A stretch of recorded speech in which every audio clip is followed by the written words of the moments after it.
Boa tarde, como é que vocês estão, meus amores? Professora de Geografia, Bernadette de Souza, Isabela, nossa intérprete linda, maravilhosa, com mais uma aula do KPE, Geografia. 7º ano, Ensino Fundamental, a nossa aula 13. Eita, nome lindo. Professora, qual é o nosso tema? Produção, circulação e consumo de mercadorias. Vamos junto? Vamos! Palavra-chave da nossa aula é mercadoria, é consumo, circulação dessas mercadorias com os transporte. Claro, né? Porque para estar aqui, embecadinha, bonitinha, professora aqui com seu colazinho, com sua roupinha, esses produtos todos vieram, precisavam de transporte, circularam de um lugar para outro para poder comprar, consumir e usar, não é isso? Essas são as palavras-chave. Então, o que a gente utiliza na nossa sociedade atualíssima? Bom, ela é cheia de possibilidades. Ela vai interagir e a gente percebe e às vezes não percebe, com grandes medidas, os aspectos econômicos e os sociais. Porque o econômico, meus amores, ela vai oferecer uma diversidade incrível de oportunidade de venda e troca de produtos. Sociais, por apresentação de uma identificação das relações entre os atores envolvidos, ainda vai dar ênfase a diferenciações identitárias e culturais, na qual se refere este trabalho, uma interação entre rural, urbano, como local e global. Deu para entender, meus amores? Olha aí a charge que eu coloquei. O homem com seu carrinho de compras, com tudo dentro.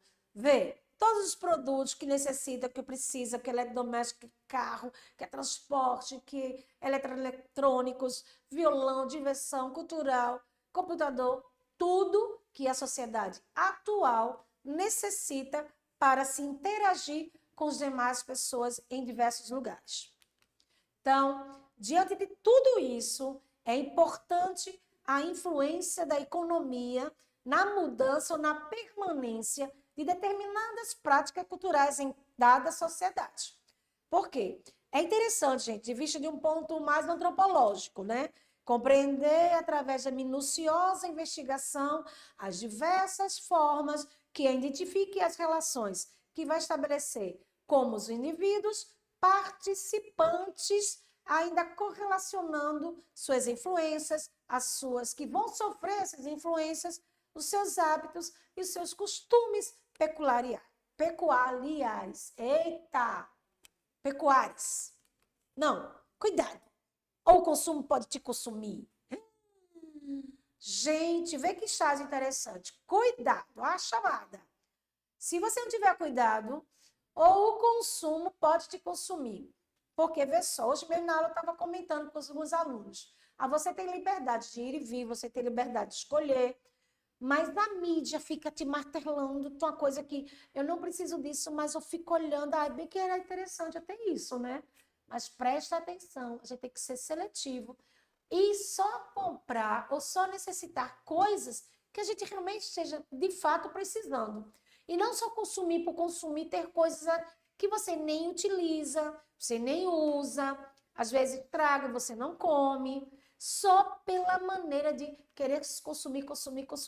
Aí por isso que tem essa chave assim, cuidado, ou o consumo pode te consumir. A gente fica perdido entre tantos esses produtos sem necessidade. O principal elemento da nossa economia, gente, vai ser os alicerces da discussão, que vai desenvolver o trabalho. Com ele vai se facilitar o diálogo entre o local e o global, o tradicional e o moderno, o rural e o urbano. Então, tudo isso pode ser um facilitador de contato entre os atores, nós, atores sociais, que vão utilizar esses espaços. Então, centros urbanos, a gente vê que a gente percebe, tem diversos locais que vai distribuir nossos alimentos, né, naturais ou industrializados. E ele ainda vai passar despercebido pelo contexto onde há diversos percursos pelo quais esses produtos vai sofrer até chegar na nossa mesa, no nosso consumidor final. Caminhos repletos de práticas culturais, as relações sociais diferenciadas, ainda vai mostrar diversidades implícitas por trás de todas as relações sociais que estão estabelecidas só com um olhar de observador. Isso parece comum, né, gente? Mas nem tanto é assim. E principalmente,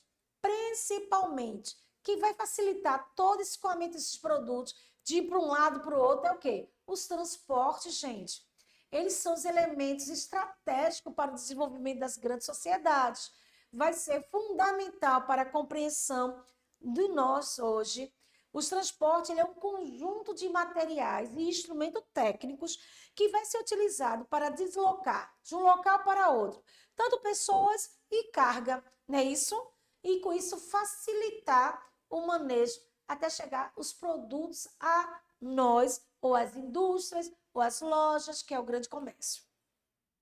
Aí vocês estão vendo aí, quais são os transportes? O avião, os carros, os ônibus, os grandes navios cargueiros, e veio os pacotes para se empanhar ao lado do redor. Então, tudo que isso vai facilitar para ir de um ponto para o outro da nossa planetinha, do nosso planetinha. Transporte é essencial.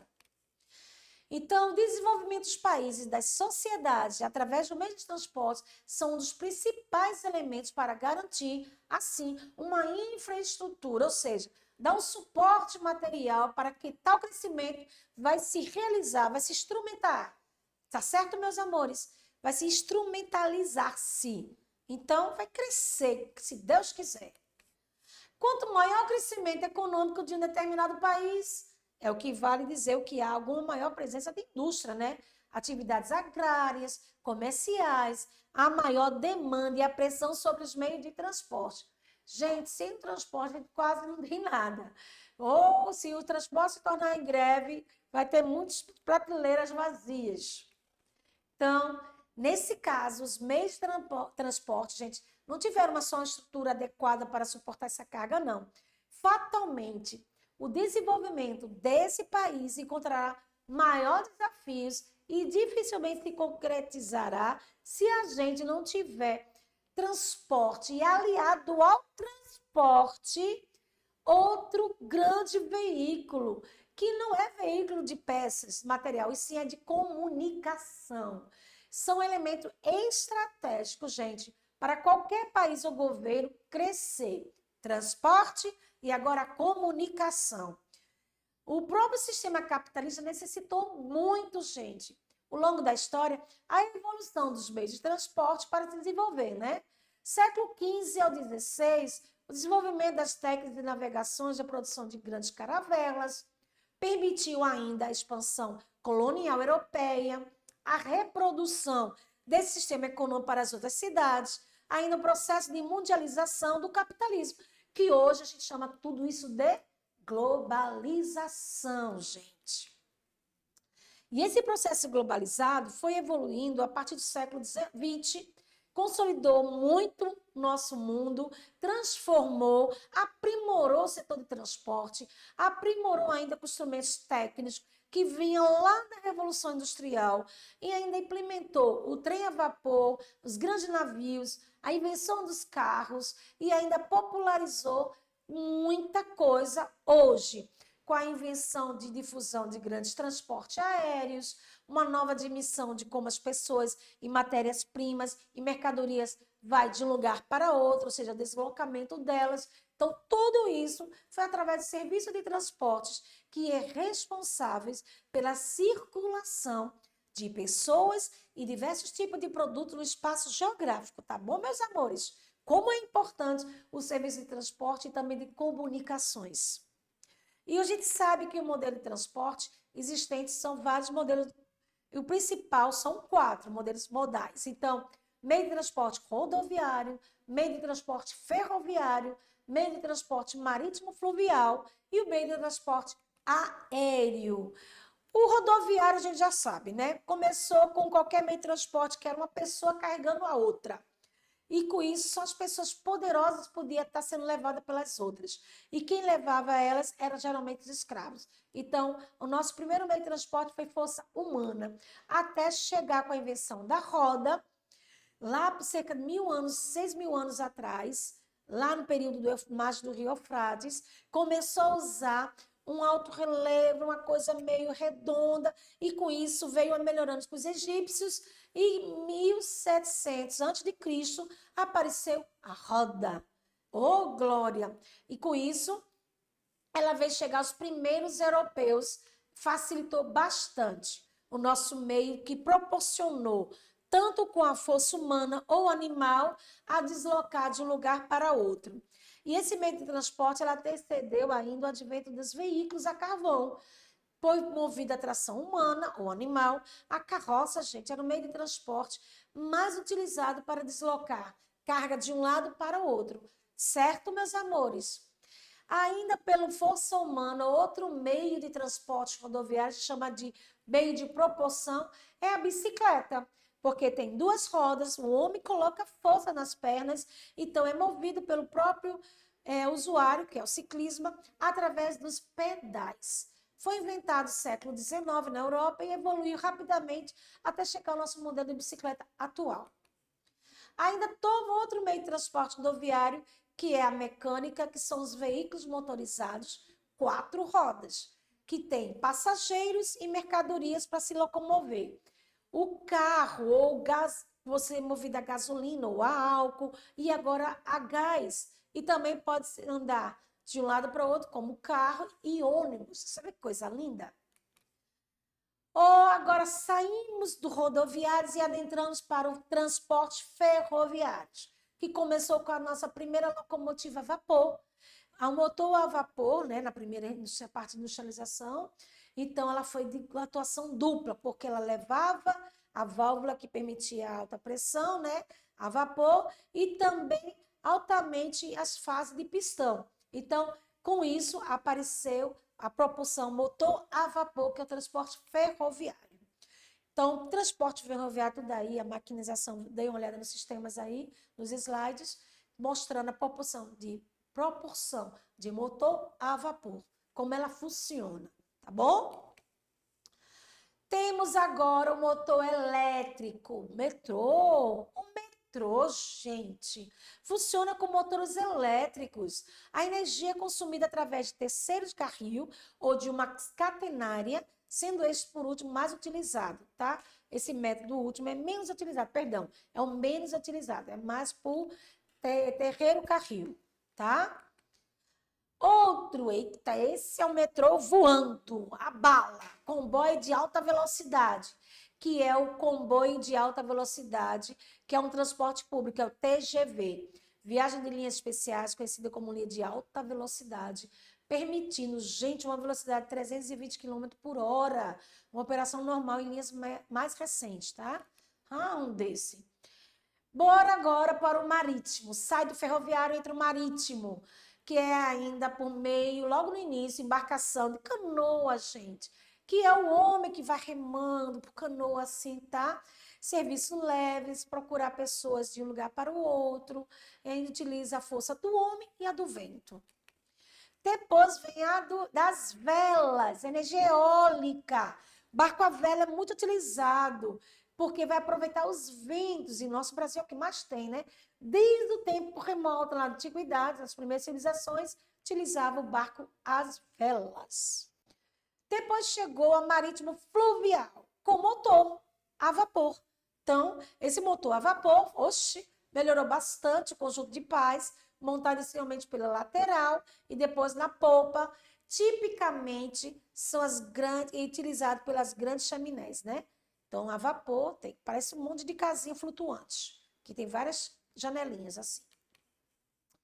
Chegou o principal, né? Aí é chique, os submarinos, são reatores nucleares. São reatores nucleares, turbinas a vapor e engrenagem de redução para acionar o principal eixo, que é propulsor, e vai funcionar por impulso a movimentação na água.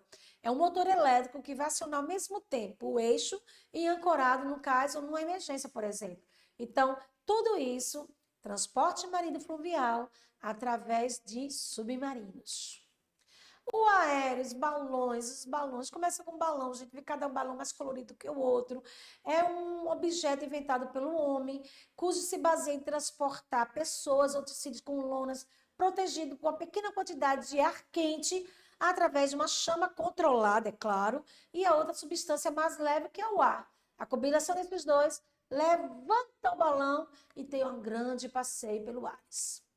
Mas depois veio uma melhorada, né? Aí veio uma melhora chamada dirigível. É uma aeronave mais leve do que o ar, pode ser controlada. E ao contrário das aeronaves mais pesadas, os dirigíveis, como é conhecido, sustenta-se através do uso de uma grande cavidade, que é preenchida com um gás menos denso do que o ar, como o gás hélio, e ou mesmo inflamável pelo gás hidrogênio. Certo, meus amores? E por último, o avião. Um avião que vai de avião normal até o a jato. Aviões a jato fazem uso de turbinas muito poderosas, criação de força necessária para uma movimentação de uma aeronave para impulsionar para frente. Os aviões a jato, gente, possuem muito mais força e criam um impulso muito maior do que os aviões comuns de uso de turbo, que são as hélices. E, consequentemente, pode carregar muito mais pesos e possui mais velocidade do que o turbo, as hélices, tá bom? Vantagens e desvantagens, são várias. Bora lá para as vantagens. Flexibilidade de itinerários e horários, elevada capacidade de cargas, transporte de centenas de passageiros, viagens muito mais rápidas, melhor conforto dos passageiros, há uma segurança, gente. Qualquer tipo de carga o avião pode carregar, melhoria de infraestrutura, desenvolvimento econômico e social das regiões. E quais são as desvantagens, professoras? Bom, o impacto ambiental, que é a poluição atmosférica e sonora, o congestionamento de trânsito peculiares, horas de pontas, estresse, evita, né, desvantagens, a sinistralidade, o crescimento de dificuldade de estacionamento nas áreas urbanas com prejuízo de espaço e relação, tanto carro, todas as vantagens, evolução dos propulsores. E ainda há uma maior dependência das relatividades ao território e uma redução de ação polinizadora dos centros urbanos de menor dimensão. O que vocês gostaram, meus amores, da nossa aula de conhecimento de todos os modais de transportes? Gostaram? Espero você na próxima aula, tá bom, meus amores? Um grande beijo. Tchau.